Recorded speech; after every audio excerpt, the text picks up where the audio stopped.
Det produkt, vi taler om i dag, Bio 100 eller HVO, er det her produkt. Fuldstændig glasklart, transparent, klar til brug i alle dieselmotorer. I gamle dage brugte vi dieselolie, udvundet ud fra Nordsøen af fossile brændstoffer. Nutiden, der hedder det Bio 100 eller HVO til fremtiden, lavet af used cooking oil og animal fat, på dansk brugt fra tyreolie og fedt fra dyr. Og det kan bruges en til en på alle dieselmotorer uden undtagelse. Hos Trikk Elteknik, der gør vi allerede en del i forhold til den grønne omstilling. Det gør vi kvæg vores arbejde med varmepumper, solcelleanlæg og ladestander.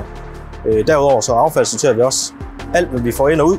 Og vi prøver så vidt muligt at planlægge ruterne til vores montører, så at de får en planlagt rute fra A til Z. Oil har valgt at være med på den grønne gren.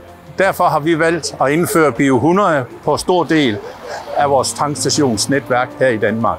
Det gør så, at vores kære dieselejere de har stadigvæk mulighed for at køre CO2-neutralt ved at de tanker Bio 100. Vi møder krav om grøn transport, både fra privatkunder, men også erhvervskunder.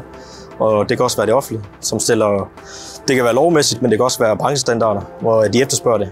Og de vil simpelthen ikke tage os ind som kunder, ellers ikke, hvis vi ikke gør noget. Og som en del af vores strategi for at nedsætte vores CO2-udledning, der har vi valgt, at vores varebilsflåde på omkring 80 varebiler skal anvende Bio 100 diesel. Hvis man vælger at køre på Bio 100 eller HVO, så er det fordi, man er med på den grønne dagsorden. Og det betyder også, at man går ind i den her forretning på en helt anden måde og har noget at tale med sine kunder om. Fordi alle kommer til at stille de her krav i fremtiden. Og jeg er sikker på, at når man bruger Bio 100 eller HVO, så kan I opleve, at jeres kunder vil tale med jer på en helt anden måde end tidligere. Og kig omkring bæredygtighedscertifikater, som det er altafgørende, så har I dokumentation fra vugge til grav på, hvad der indgår i det her produkt, der hedder Bio 100.